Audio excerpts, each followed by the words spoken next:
hoje a gente vai ver um assunto, né, não é muito comum a gente falar sobre essas coisas em biodança, né, assim tão diretamente, mas que eu acho que é super importante. O Rolando traz na nossa apostila sobre transcendência, ele vai trazer essa discussão, né? E se a gente vê assim um pouco na teoria de biodança, né, quando o Rolando vai falar de inconsciente luminoso, ele também vai falar ao mesmo tempo daquilo que nos afasta da luminosidade da vida, né? Que ele chama de dissociações fatais.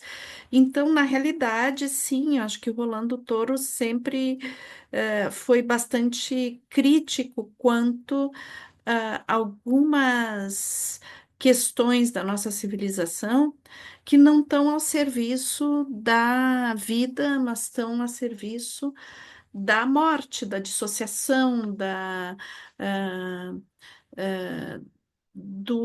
da exploração e da limitação do ser humano, né? E da própria vida. Então, hoje a gente vai ver um pouquinho mais esse tema, buscando aprofundar ele, né? Então, eu acho que a primeira coisa que a gente tem que, para tratar desse tema, é a gente poder ver essa questão do que é o maniqueísmo, né? Então, o maniqueísmo é essa visão de que existe o bem e o mal, né? Aquilo que é positivo, aquilo que é negativo, né? E que essas duas coisas estão separadas, né? E que então, ou alguma coisa é somente boa ou é somente ruim, e existe uma dissociação entre essas duas coisas, né?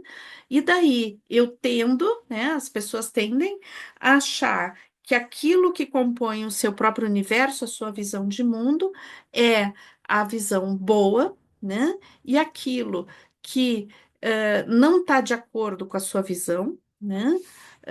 É o ruim, né? E essa dissociação que provoca polarizações, né, bem fortes, ela é uma visão que que em geral provoca dissociações muito profundas, né? E ao contrário do que muitas vezes a gente tem a ilusão, uma ilusão ingênua, né, de que a nossa visão de mundo é a correta e a dos outros é a incorreta, né? Ah, ao contrário do que poderia a gente ingenuamente pensar de que, bom, então se todas as pessoas vierem para minha visão de mundo, o mundo vai ser feliz. Ao contrário, essas polarizações, né, dentro de visões de mundo distintas, elas costumam, né, causar cada vez mais dissociação, cada vez mais perseguição, cada vez mais ódio, né? Então, o ódio pelo diferente, o ódio pelas ideias do outro, ou o ódio pelas características do outro, vem muito dessa visão de que existe o bem e o mal, né?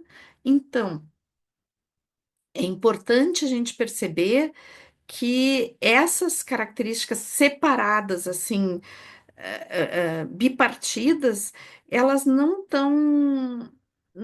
vão compor o que a gente vai trabalhar em biodança, tá? Então, dentro de biodança a gente não tem uma visão maniqueísta, ou seja, de que que existe algo, por exemplo, o que a gente pensa dentro da teoria de biodança é maravilhoso, é bom, nós somos iluminados e maravilhosos, e o que não está de acordo com o que a gente pensa é horrível, né? E que só faz mal, né? Então, por isso que a biodança vai trabalhar com um processo que é de integração, né?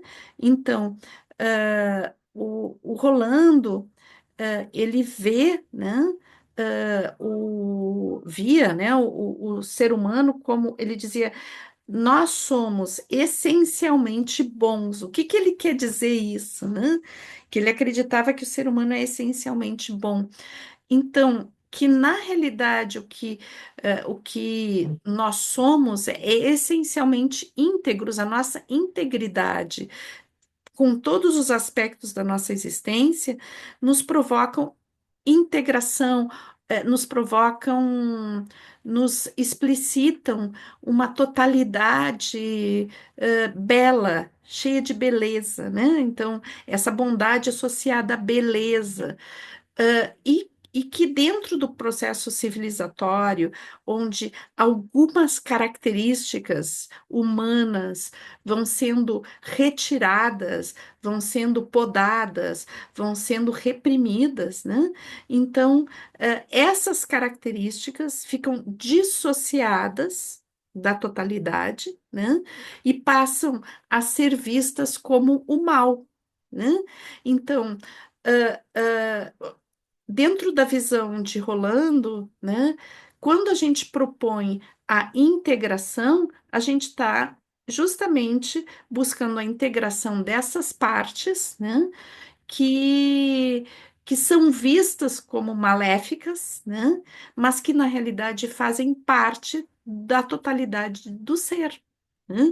Então, o Rolando não vai dizer que existem partes ou formas da humanidade que são maléficas, por exemplo, algumas culturas são maléficas, algumas expressões religiosas são maléficas, algumas etnias são maléficas. Rolando não acredita nisso, não vê isso como algo positivo, né? O que Rolando vai nos trazer é que o que adoece a sociedade é a dissociação de algumas características que passam a perder o seu espaço dentro de uma coerência de totalidade. Então, o que a gente busca em biodança é integrar essas partes dissociadas, né? Porque a tendência, por exemplo, historicamente, dentro de uma estrutura colonialista, por exemplo, a tendência é de algumas características serem consideradas demoníacas, né?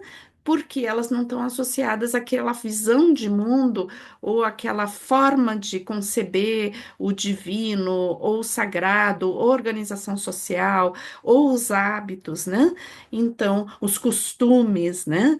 Então, quando aquilo que é manifestado por um outro ser humano, uma outra cultura, não diz respeito, né, à forma que a minha cultura, que a minha forma de ver o mundo, estrutura, existe uma tendência a demonizar, uma tendência a rejeitar, demonizar, punir, né, excluir, e Rolando não acredita nisso, né?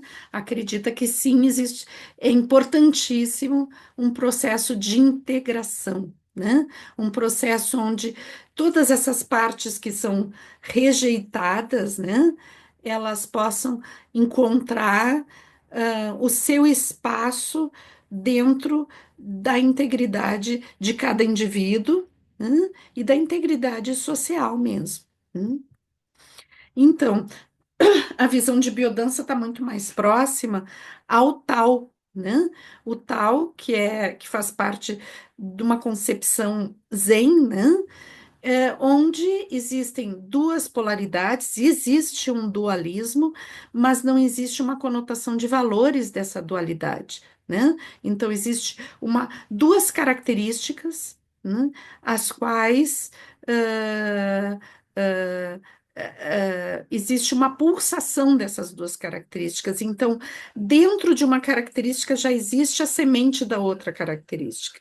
Então, e que se divide, né, eh, em energias yin e yang que pulsam. tá? Então não tem uma conotação de valor sobre as energias yin e yang.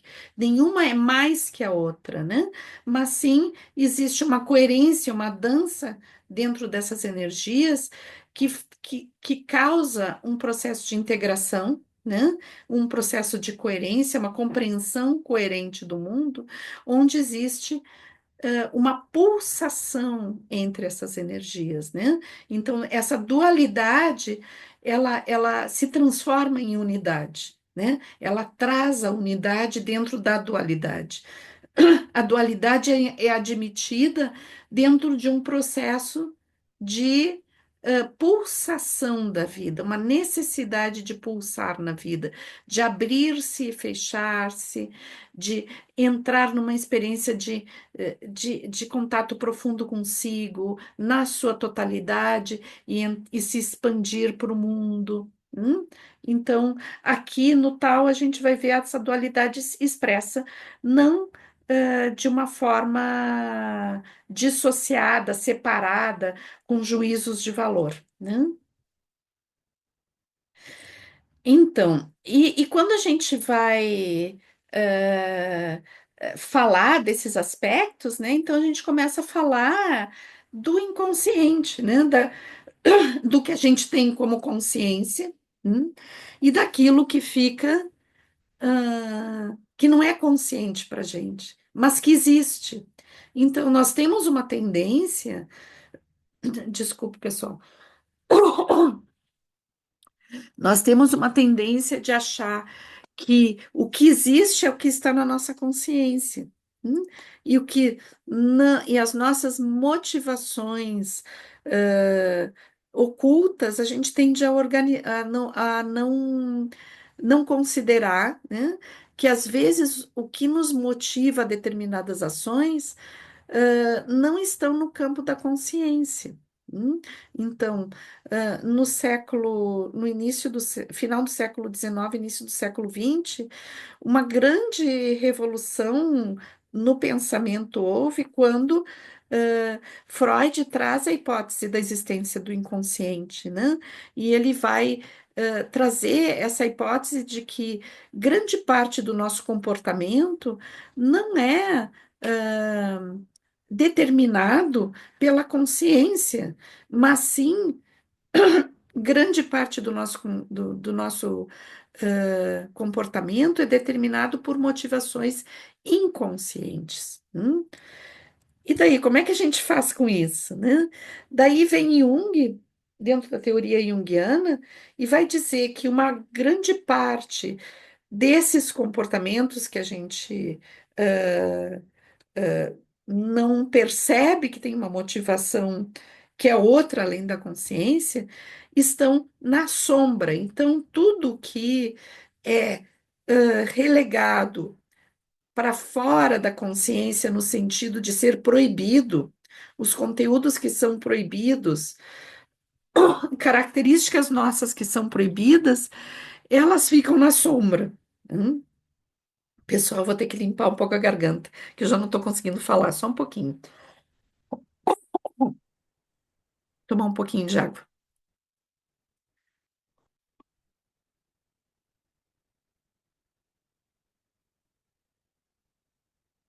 Então, a gente acha que na sombra, né, a visão, digamos, eh, mitológica que a gente tem da sombra, e que eu acho que o cristianismo, e as religiões judaico-cristãs, elas ajudaram muito isso, né?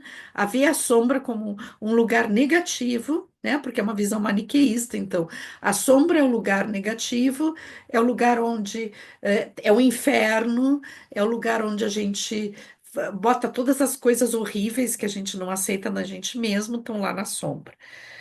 De certa forma, sim, na sombra está tudo que eu não consigo aceitar, aspectos meus que eu não consigo aceitar, que eu não consigo, antes de tudo, integrar, né? Então, na sombra tá os aspectos que eu que existem em mim, mas que eu não consigo aceitar em mim. Né?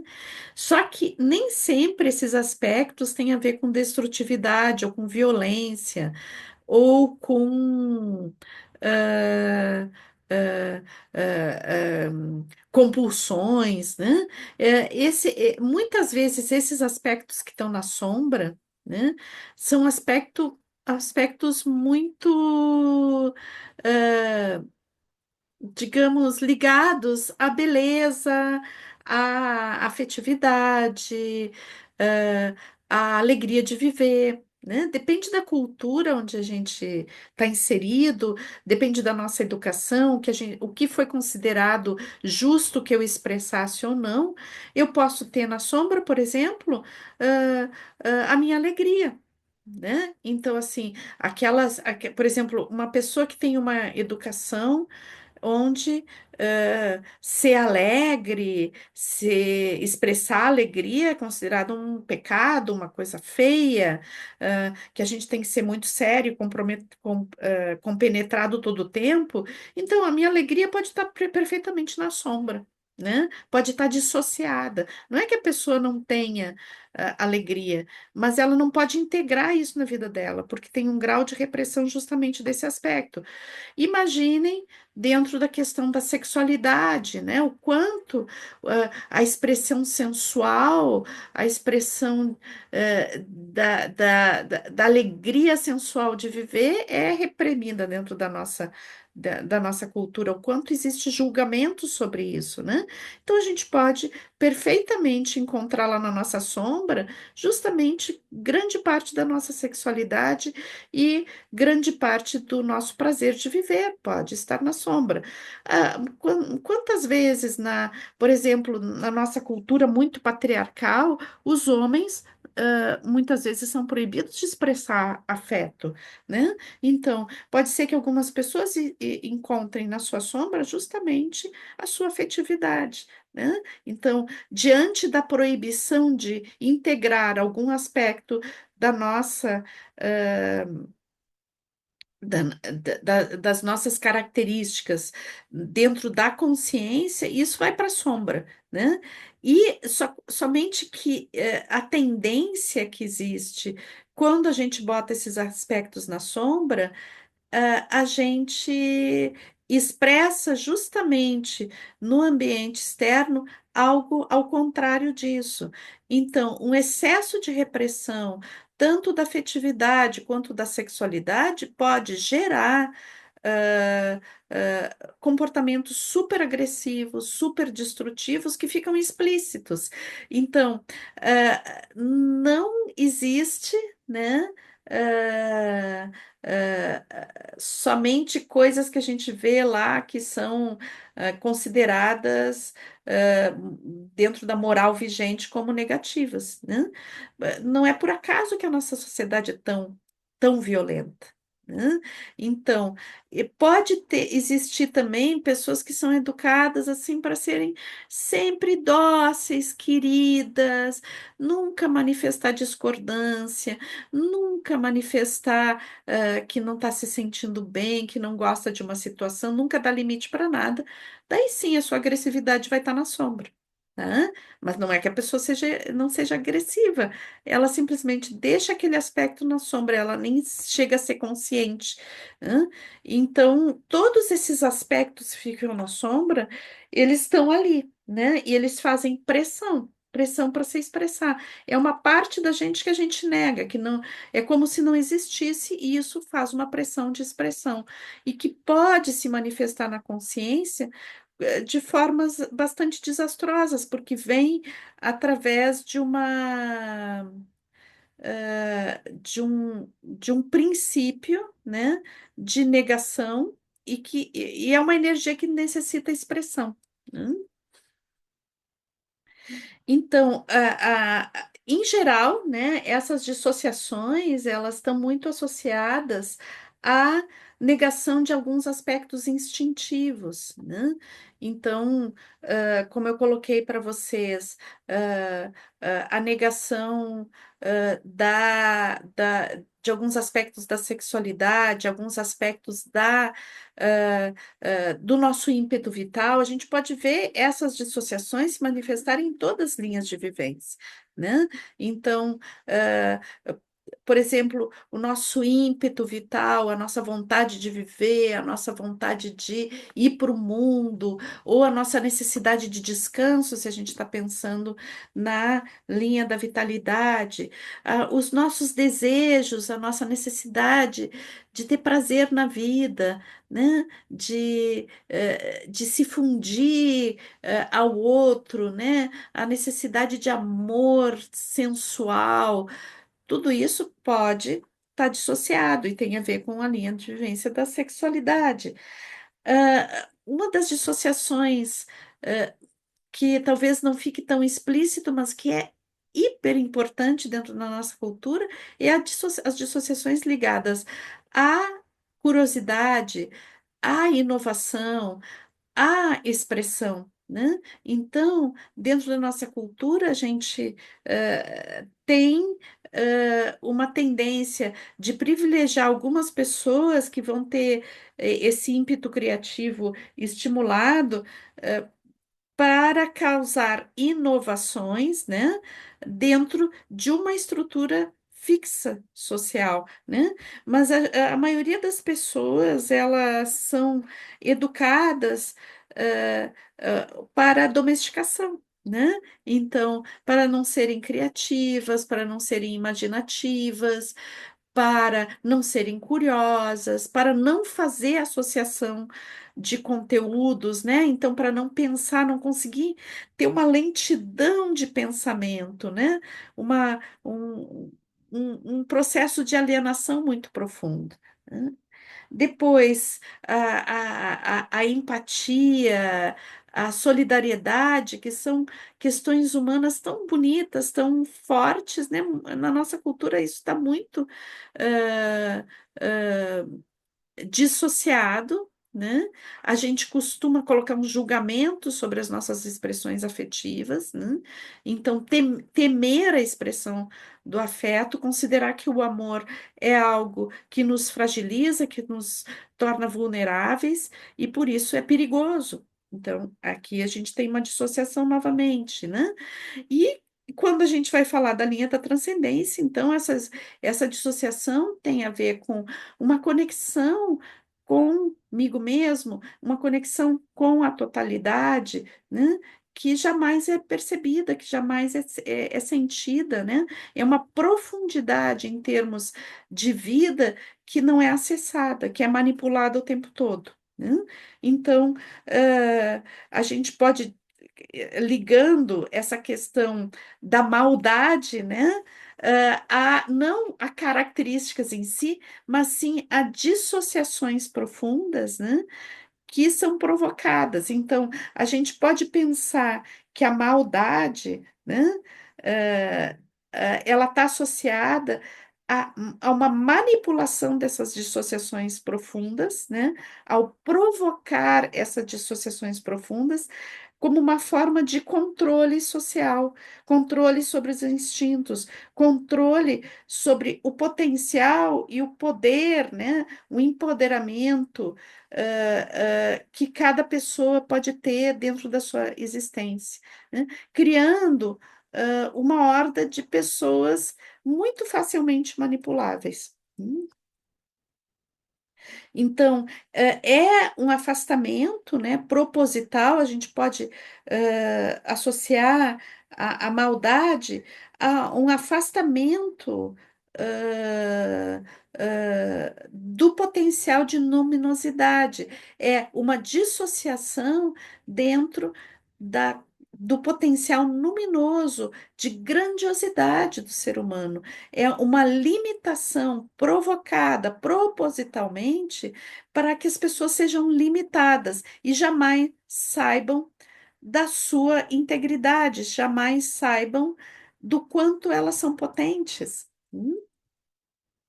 Então, dentro disso, né? Dentro disso, então, a gente vai, dentro desse processo, enxergando o mal enquanto dissociação profunda dentro de um sistema que provoca esse nível de dissociação para se manter, Vamos imaginar todos nós dentro de um sistema de controle coletivo, né? Onde ah, ah, dissociações são provocadas justamente para que esse controle aconteça, e que tem uma série de mecanismos de poder, de relações de poder envolvidos nisso. É uma questão bastante complexa, né? Então, a gente vai perceber, e eu acho que no nosso momento histórico atual é bem facilmente percebível isso, né? O quanto o mal, né? Essa dissociação, o mal enquanto dissociação, né? O mal enquanto dissociação é banalizado, ou seja, é naturalizado, né? Ah, não, não tem, não é uma coisa importante, chocante o mal, né? É algo banal, é algo de cotidiano, é algo que eu posso conviver perfeitamente, né?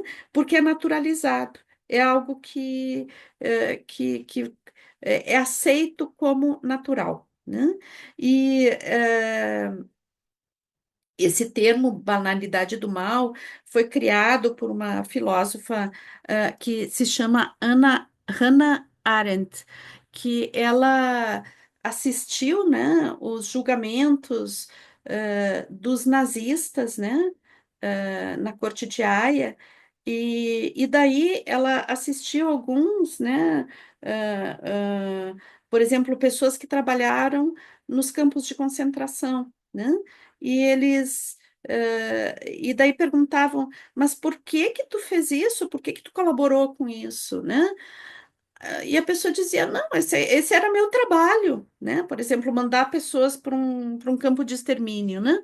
Ah, não, esse era meu trabalho, eu fiz porque me mandaram, é só meu trabalho. Eu só cumpria ordens, né? Então, ah, ela vai chamar isso de a banalidade do mal, né? Então, é como que, bom, é natural que eu cumpra ordens, independente do absurdo que sejam essas ordens, né?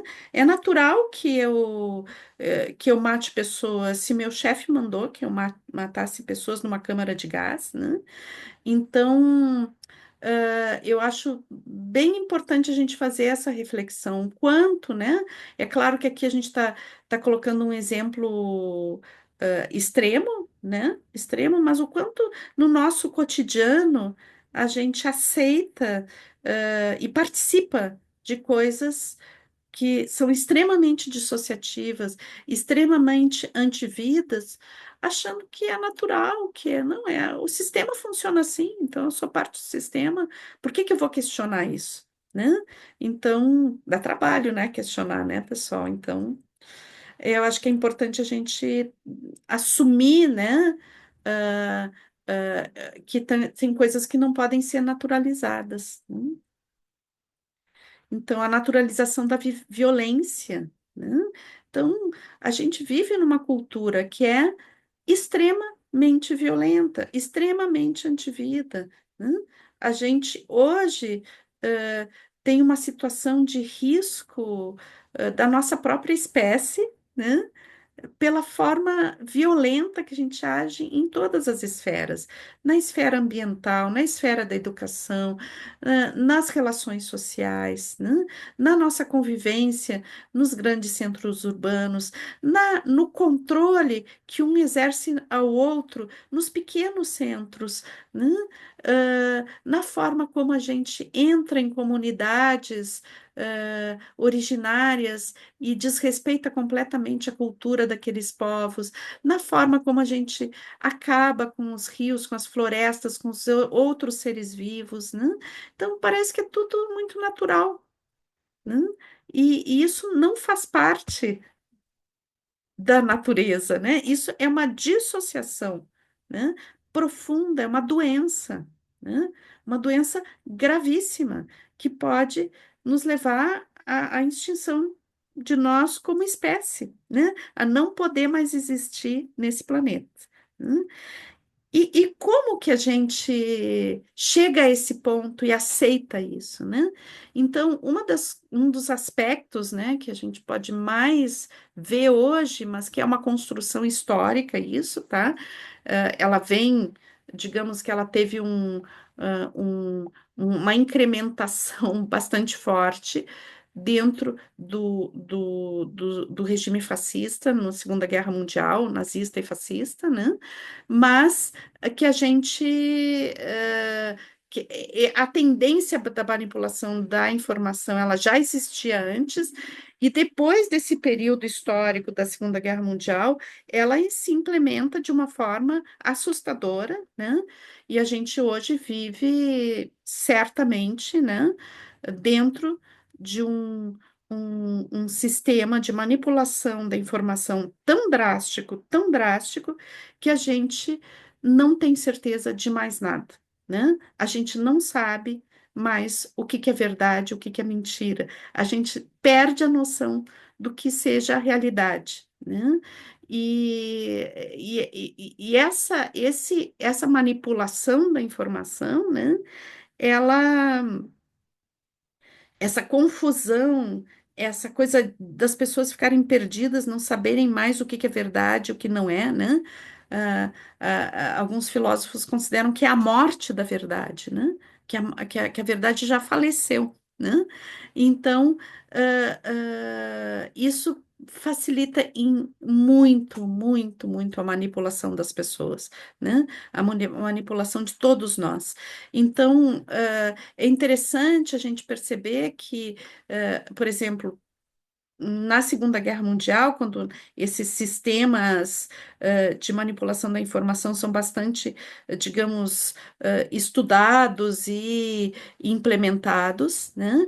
Ainda, né, depois todo o século XX a gente vai ver isso, ainda o controle, né, das pessoas, dos movimentos sociais, o controle da, eh, da contestação do sistema, né, onde a gente vive, era feito muito através de uma violência explícita, né, mecanismos de punição, regimes autoritários que se utilizaram de tortura, de sequestro, a gente sabe como é que foi aqui na América Latina, né? Mas hoje em dia, né, existe esse sistema de violência explícita, ele existe, certamente ele ainda existe, né, e continua, mas ele é também, em grande parte, substituído pela própria manipulação da informação. Esse estado de confusão, esse estado de alienação que se gera por essa manipulação, faz com que o controle seja feito. Através não da violência explícita, mas de uma violência implícita na forma como a gente se comunica, na forma como se lida com as informações que provoca um atordoamento, um desligamento, uma despotencialização. É como que colocasse as pessoas num labirinto onde não se tem mais certeza de nada. E uma tendência que a manipulação da informação faz também, né, de criar bolhas que vão enfrentar umas às outras e ver uma a outra como inimiga, como ah, ah, ah, digna de ser exterminada, né? Então, que é o fenômeno que a gente chama de polarização, né? Que é muito forte hoje. Então, eu quero trazer um filósofo também, que eu acho que a gente já andou conversando dele, até houve uma partilha de livro dele, que é o Byung-Chul Han.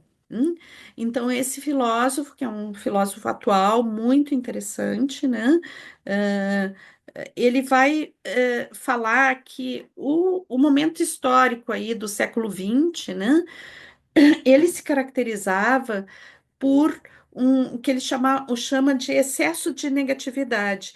Então, era uma visão onde o outro, né, as outras pessoas, o outro é uma ameaça, né? Ele também chamou esse tipo de relação como imunológica, né? Então, ele coloca que é como que a gente vê o outro, tudo que é o outro, tudo que está fora da gente, como competidor, como algo que me ameaça, algo que pode me aniquilar. Então, eu vou lutar contra esse outro, né? Então, a relação da identidade com a autoridade vai ser essa, de luta, de confronto, de ameaça, né?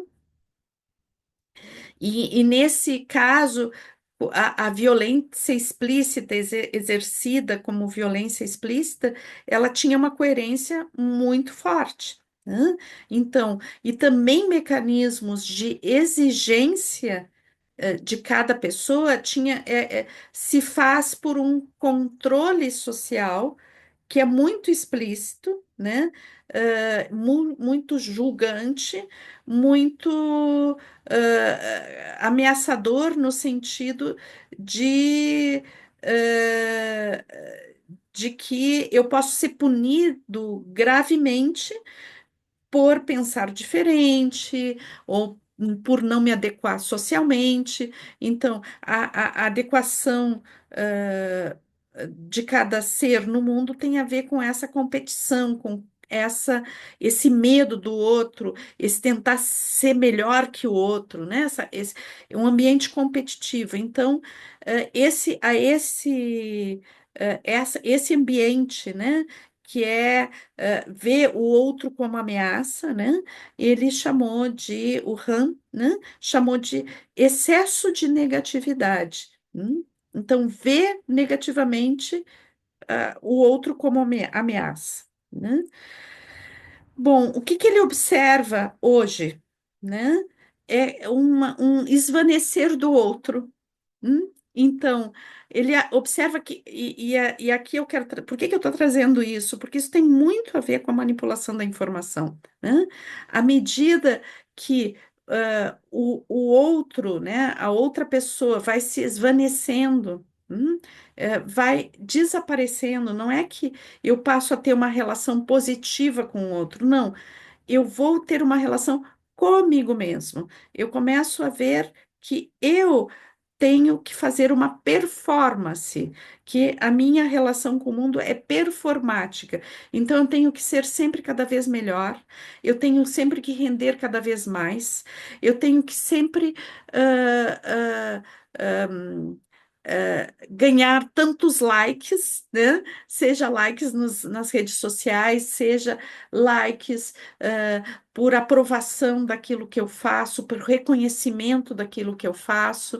Então, essa relação com o outro passa a ser como resposta de que, ok, eu estou ok, eu estou bonito, eu sou um excelente profissional, eu sou uma excelente mãe ou pai, eu sei me alimentar bem, eu tenho um corpo bonito, eu sou saudável, sei cumprir as minhas metas, eu supero as minhas metas o tempo todo, eu faço esportes, eu sou melhor, cada vez melhor nos meus esportes. Então, essa lógica, né, que é uma lógica de estabelecer conexões internas comigo mesmo e cada vez ter mais rendimento, o, o Han vai chamar de modalidade neural, tá? Ela já não vê o outro como inimigo, porque ela simplesmente não vê o outro, tá? A relação é comigo mesmo e é de performática, é de superação. E daí ele vai chamar isso de excesso de positividade. Ou seja, não é mais o meio que faz o controle. Eu mesmo faço controle de mim mesmo. Não é mais o meio que me explora, eu exploro a mim mesmo. Eu tenho que ter rendimento o tempo todo, eu tenho que ser melhor o tempo todo. Melhor do que quem? Do que eu mesmo. Eu tenho que me superar o tempo todo, né? Então, que é o que Han vai chamar de a sociedade do cansaço. Então, é a sociedade do burnout, é a sociedade do esgotamento, né? Eu exijo tanto, tanto, tanto. O tempo todo eu tenho que performar, né? Então, se eu vou comer um prato de alimento, eu tenho que botar na internet o meu prato de alimento. Se eu tô com meus amigos, eu tenho que botar na internet os meus amigos. Se eu tô ah, se eu estou fazendo, não sei, exercícios, eu tenho que melhorar as minhas marcas o tempo todo, né? Ao mesmo tempo, eu tenho que ser super boa mãe ou pai, mas eu também tenho que trabalhar o tempo todo. Eu tenho que dar atenção para os meus filhos, mas eu tenho que dar atenção o tempo todo para o meu trabalho. Eu tenho que ser a melhor mãe, o melhor pai, a melhor esposa, o melhor marido, e eu tenho que ser também o melhor profissional, né? Então, esse um nível de autoexigência insustentável que leva as pessoas ao esgotamento. Então, né? Essa apresentação ela é meio difícil, né? Porque é duro isso que a gente está vivendo, né? Mas eu quero voltar assim ao próprio RAM e a própria biodança, né? Então, o que que o Han diz quando ele faz essa análise da sociedade, né? Que solução teria uma sociedade tão louca como a nossa, né? E eu acho muito interessante, eu gosto muito desse filósofo, porque eu acho que ele é muito, assim, ele vai ter uma ressonância bastante profunda com a biodança, né? Ele vai falar que a volta para o simples, para cultivar as coisas simples, cultivar o cuidado que a gente tem com as nossas relações, os tempos livres, o desfrutar de viver, né? E daí, eu acho que uma das características, né, que é muito importante a gente pensar é a própria empatia, né? Então, a empatia é uma característica que tem a ver com, dentro da biodança, da estrutura de biodança, com a nossa afetividade, mas que também tem um dado de transcendência super importante, porque é se colocar no lugar do outro, é sentir o que o outro sente, né? A gente tem potencialmente a capacidade empática, né? Todo ser humano nasce com essa capacidade, só que o que acontece ela tá nos nossos genes, né? Então é um potencial, mas ela tem que ser cultivada. É uma característica humana que tem que ser cultivada. Então, faz parte do nosso desenvolvimento, da nossa educação, cultivar a empatia, né? Então, se a nossa relação é somente com a gente mesmo e somente de uma autossuperação constante, a empatia se vai, pessoal. Né? A gente não consegue proporcionar isso.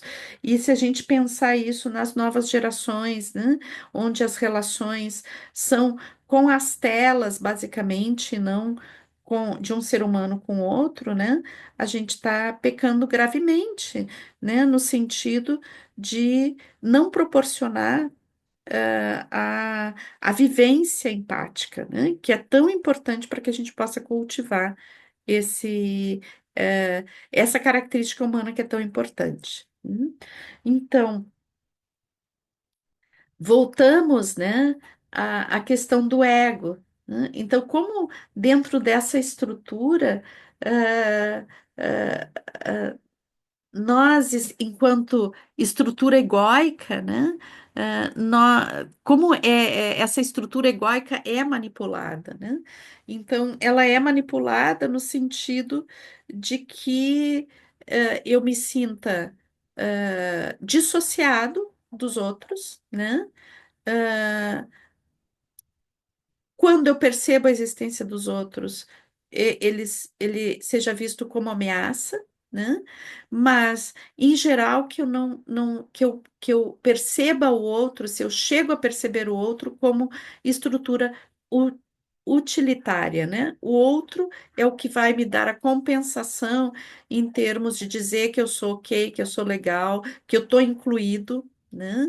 Então, nós vivemos em uma sociedade muito centrada no ego, muito centrada no ego, onde o vínculo é desconsiderado, onde o outro, né, o outro como amplitude, o outro não só a outra pessoa, mas o outro como mundo, né, ele vai se esvanecendo e a gente vai reforçando uma relação narcisística com, né, uma coisa de que tudo está centrado em mim, e e o outro é algo utilitário. Hum?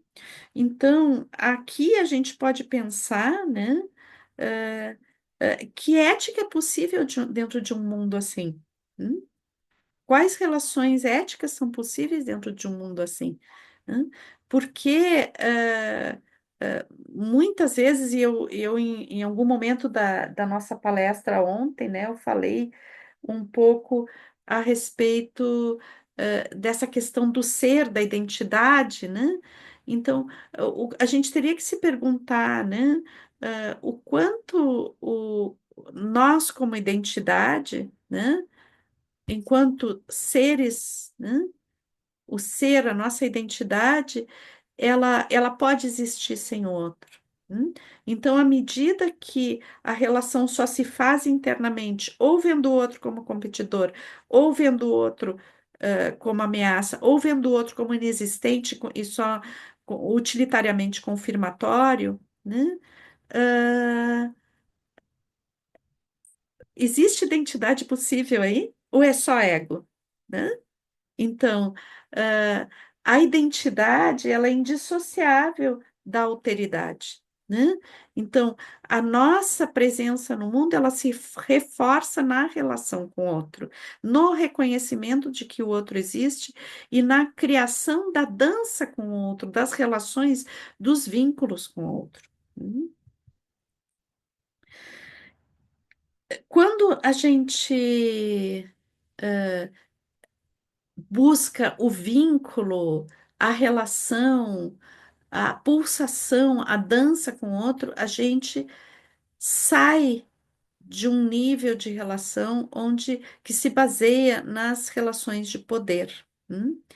Então, é importante que a gente saiba diferenciar o poder da potência.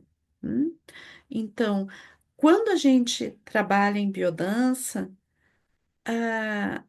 e a gente trabalha a questão do empoderamento de cada pessoa, né? É importante a gente ter muito claro que a gente não está desenvolvendo, né? ah, e confirmando estruturas de relação de poder e opressão. Né? Isso é muito importante. A gente não está reforçando estruturas de ego. E de ameaça e de sobreposição de uma pessoa sobre outra, ou de submissão, e de medo, mas a gente está trabalhando a potência de ser no mundo. Isso é reforço de identidade e isso é resgate de capacidade de transcendência. O poder, né, as relações de poder, elas são limitadoras da nossa capacidade como ser humano em geral e como aspecto de transcendência. Elas vão impedir o aspecto da transcendência, vão impedir as relações de transcender, né, os nossos limites de percepção. Enquanto a potência, né, é encontrar essa força intrínseca de cada presença no mundo, que é única, e que é eh, insubstituível. Então, o potencializar, né, o entrar numa relação de potência é a gente poder resgatar essa inteireza, essa integração que nos faz manifestar com plenitude, né, os nossos potenciais, sem que isso implique em modelar ou manipular o potencial do outro. Então, pessoal, aqui o Rolando nos traz, né, alguns aspectos que eu acho que é bem importante que estão lá na apostila, né, que é a dinâmica do mal. Então, ele vai colocar, né, que nessa dinâmica do mal, né, eh, existe uma exaltação do ego, né?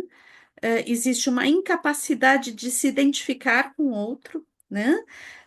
Uma incapacidade de também de reconhecer quem eu sou, né? Uma diluição da identidade, uma dissociação da identidade, né? Existe um processo de discriminação, de considerar o outro uma ameaça, né? E tudo isso está construído por uma ambição de poder.